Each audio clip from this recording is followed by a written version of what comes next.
floating. People started applauding before Mr. Tushman's words actually registered in my brain.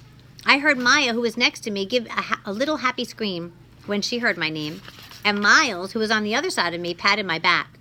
"Stand up, get up," said kids all around me, and I felt lots of hands pushing me upward out of my seat, guiding me to the edge of the row, patting my back, high-fiving me. "Way to go, Augie. Nice going, Augie."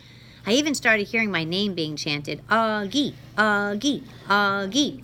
I looked back and saw Jack leading the chant, fist in the air, smiling and signaling for me to keep going, and Amos shouting through his hands, "Woohoo, little dude!" Then I saw Summer smiling as I walked past her row, and when she saw me look at her, she gave me a secret little thumbs up and mouthed a silent "cool beans" to me. I laughed and shook my head like I couldn't believe it. I really couldn't believe it. I think I was smiling. Maybe I was beaming. I don't know. As I walked up the aisle toward the stage, all I saw was a blur of happy, bright faces looking at me and hands clapping for me, and I heard people yelling things out at me. "You deserve it, Augie. Good for you, Augie." I saw all my teachers in the aisle seats, Mr. Brown and Miss Petosa and Mr. Roche and Mrs. Atanabi and Nurse Molly and all the others, and they were cheering for me, woo-hooing and whistling. I felt like I was floating. It was so weird.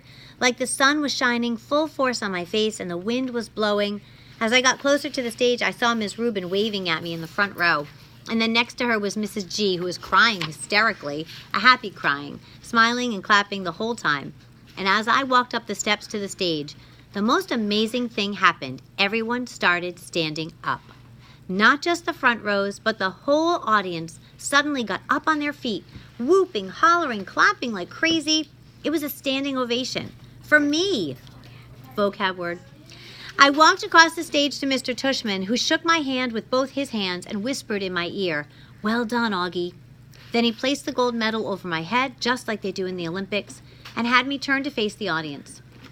It felt like I was watching myself in a movie, almost like I was someone else. It was like that last scene in Star Wars, Episode 4, A New Hope, when Luke Skywalker, Han Solo, and Chewbacca are being applauded for destroying the Death Star. I could almost hear the Star Wars theme music playing in my head as I stood on the stage. I wasn't even sure why I was getting this medal, really. No, that's not true. I knew why.